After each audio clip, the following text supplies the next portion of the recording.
Now, a lot of people are asking, where is Hunter? Or at least where are the Hunter Biden investigations? Especially after you read the story from the Daily Mail.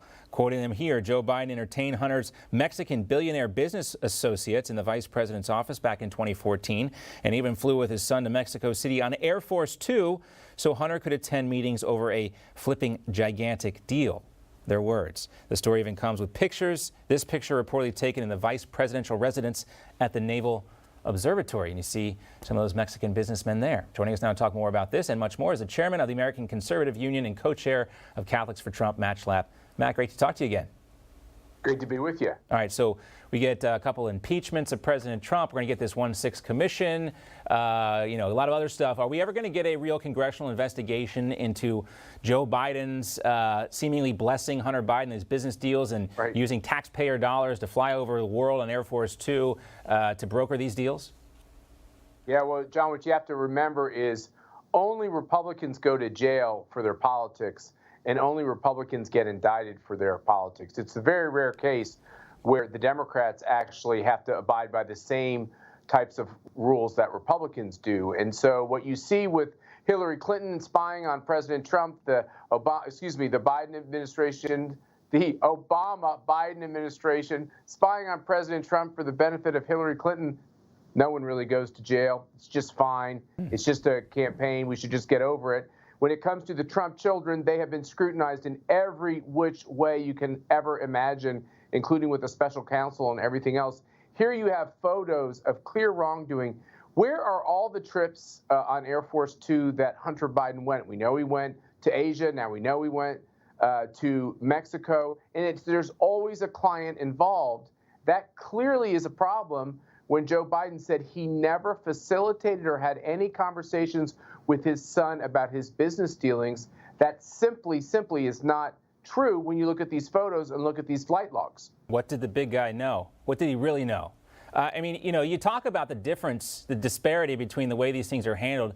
I mean, we just saw a nearly 80-year-old man, Alan Weisselberger, paraded through court in handcuffs. But you got Hunter Biden admittedly doing crack cocaine or Parmesan cheese, impregnating strippers, flying all over the world in Air Force Two. There's nothing there. There's nothing criminal to see there. You got this tax investigation going on as well. Not a mention of that, just crickets.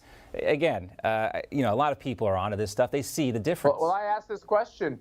Give me the name of the prominent Democrat from the Obama administration or the Hillary Clinton campaign or the Joe Biden campaign that is in serious legal trouble, despite breaking the Constitution every which way but loose in order to try to stop Trump and then stop him in his transition and then try to stop him with these FISA warrants, et cetera. Nobody got in trouble except one guy to a misdemeanor. That's simply not acceptable. But for Republicans who simply have political views, they almost always wind up in trouble. We had Scooter Libby at a CPAC function the other day.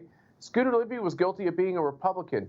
This has to stop. Yeah. You can't be held guilty for being Donald Trump or being a Trump supporter or having a last name Trump. Right. That is simply un-American. Scooter Libby, Tom DeLay, we could go on and on and on. But before we go, on and on. Matt, I want to talk about CPAC.